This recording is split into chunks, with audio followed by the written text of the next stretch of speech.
guys, welcome back to another Slightly Redneck video. Again, my name's Chris. If you're not familiar with this channel, I help you to produce your own meat, eggs, and vegetables from your backyard, your balcony, your deck, your garage, or heck, even a spare room in your house if that's the way you want to do it. Today, we're working on some gardening chores. It's still wintertime here in southwest Missouri.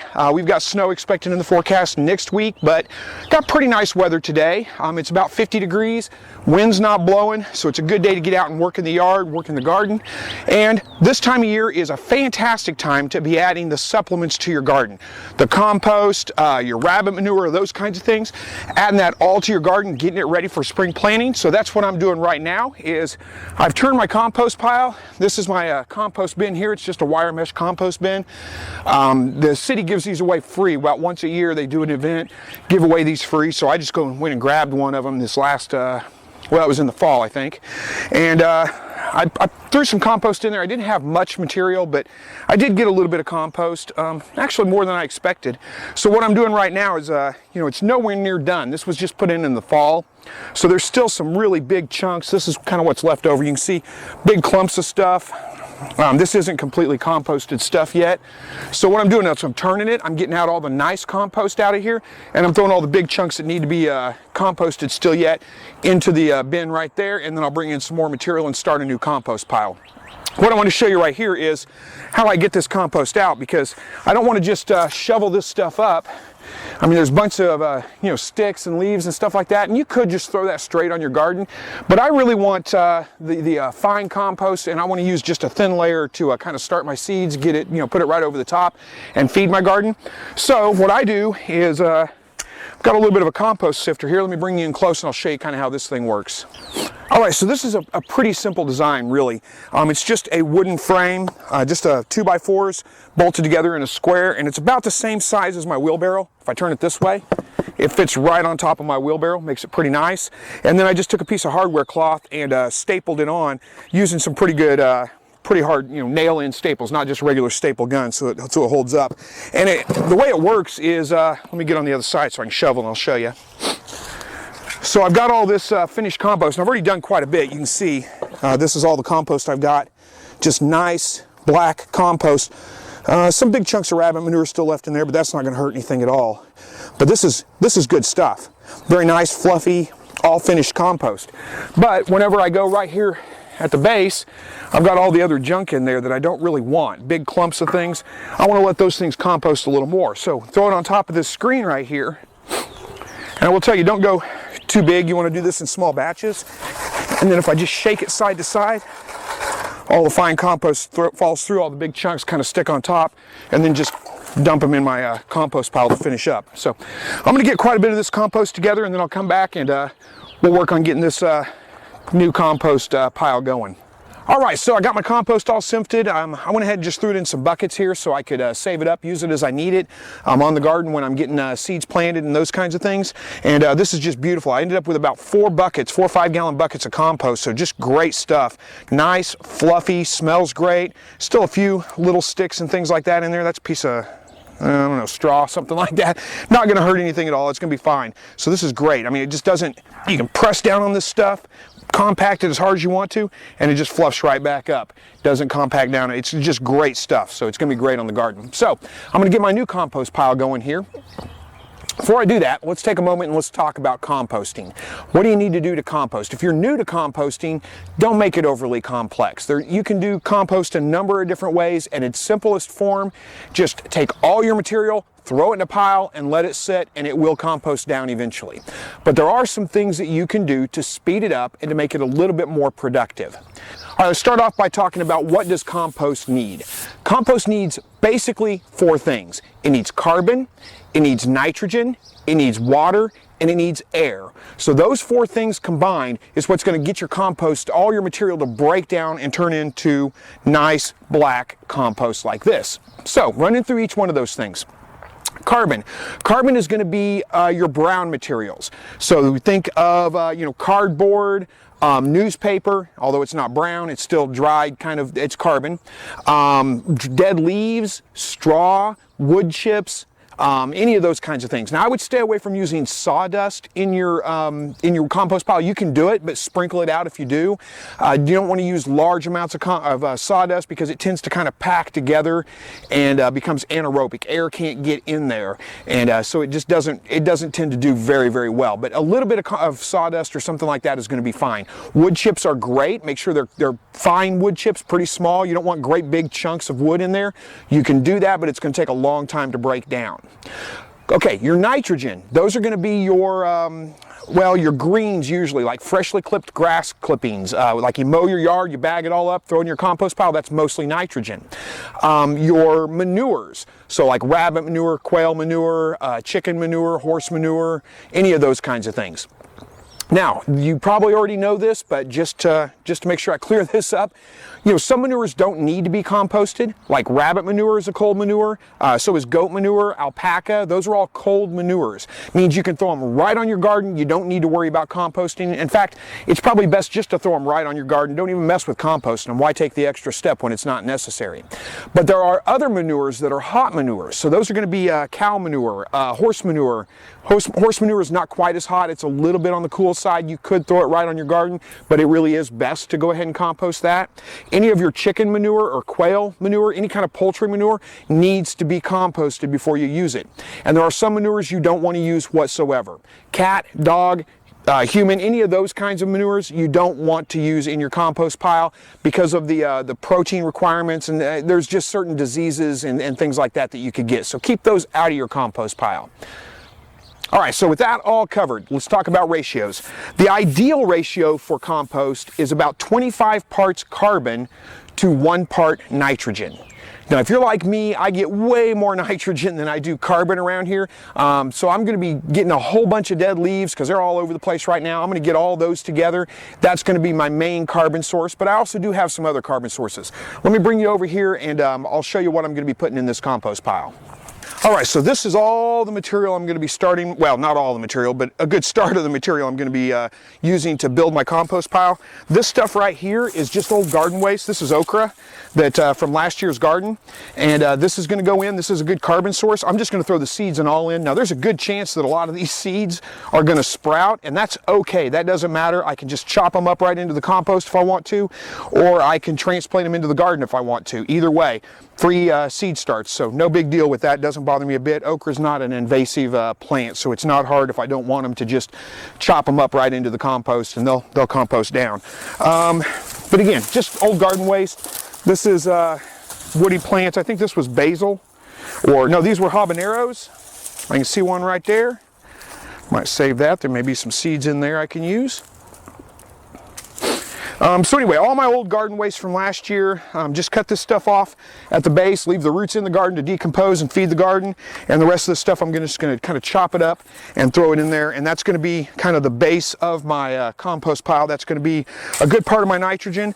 I've got a trash can here about half full of dead leaves, and I just ran them over with the mower, mulched them up into the bagger, and then threw them in this trash bin just to bring them out here. And then I've got a wheelbarrow full of quail manure, and that's going to be my primary nitrogen right there. I cleaned out from underneath, well, really just 1.5 of the quail hutches, so I've got a lot of manure to take care of. I'm going to have to get a lot of carbon together here. So what I'm going to start with is, now I could just throw these things in the bottom and they would eventually compost, but they're going to take a long time, which is not that big of a deal because, you know, I can just sift them out if I want to and let it go. But what I'm going to do is, there we go, is take my pruners here and just cut them in smaller pieces so that they do break down a little bit quicker, and they give a little bit more of a kind of a uniform base for it to for everything to sit on as I start throwing things in there. So all right, so I've got a pretty good layer of this rough kind of woody kind of stuff down there. So now I'm going to work on getting a nitrogen layer in there, and I've got a whole wheelbarrow full of quail manure right here. So I'm just going to throw that stuff in there, kind of spread it around a little bit.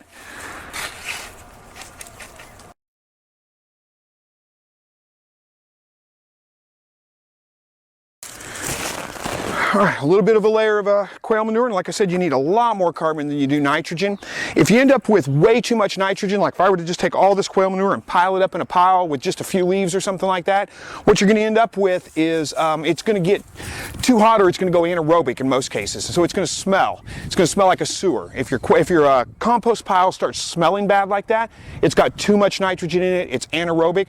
What you need to do is add more carbon to it and turn it, and that will take care of that for you. So a little more carbon. These are just old grass clippings, just old dead dry grass clippings. So that's going to go in, and pile that up real quick. Take some mulched up dead leaves, throw that in there. That'll be good. Leaves make fantastic compost. Spread that out a little bit. And then a little bit more quail manure on top of that. All right. And then more carbon. Just keep doing this over and over again.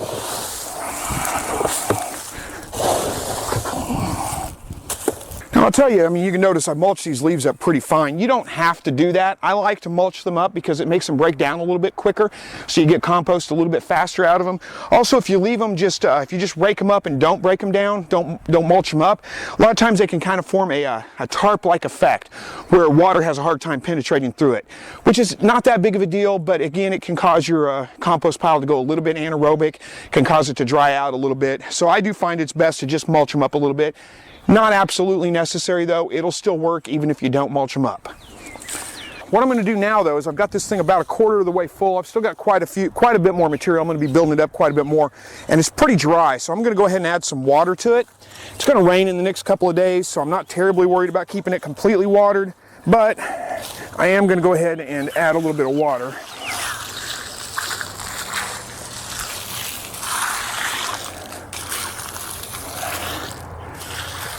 Now you don't want your compost just soaking wet, but you do need to keep it moist. It needs to keep damp in order to break down.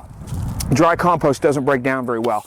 So anyway, that's where I'm at right now. I'm going to go ahead and keep adding my carbon, build up another layer of carbon, another layer of nitrogen, another layer of carbon, another layer of nitrogen, and so on until I run out of material. All right, so I got this compost pile pretty much built, layered up, you know, the nitrogen, the carbon, one on top of the other all the way up. Way more carbon than there was nitrogen. I'm just going to give it a final drink of water here on top of it, just kind of wet it down real good so it'll get going. All right, so I want to take a minute to show you this. This is the next day. I built this compost pile yesterday. This is the next day. It's early morning. Just got home from church. It's, I don't know, 11 o'clock in the morning, something like that. Got pretty chilly last night, down to the low 40s, maybe high 30s. And it's probably only about 50, 55 degrees right now. But I wanted to show you how this thing heats up. And I don't know how well you're going to be able to see this on camera, but right now, it doesn't look like much. It just looks pretty much the same as it did yesterday. But if I start pulling this stuff back, you might be able to see there's some steam coming off this. And here's what I want to show you. Let me bring the camera in close because it gets hot right down in the middle of this compost pile. Let me bring the camera in close. I'll show you what I'm talking about here. So what I've got is just a little probe thermometer stuck down in there. I just pulled back the top layer a little bit, stuck this down in there about as far as I could get it down in there.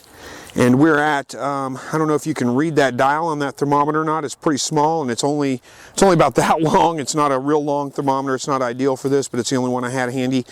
We're at 130 degrees right there. 130 degrees. Let me pull this out here. I'll show you. And it's already starting to drop back down. There was 120, whatever.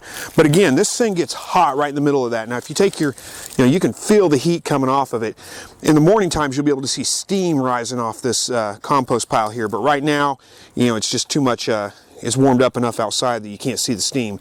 But again, stick that in there and it quickly rises back up to 130 degree temperature inside that compost pile. So that means we got our ratios right, we got our moisture right, it's cooking, and this is going to compost down really, really well. All right, so as far from this point on, there's not really a whole lot you have to do. You can do compost a couple of different ways.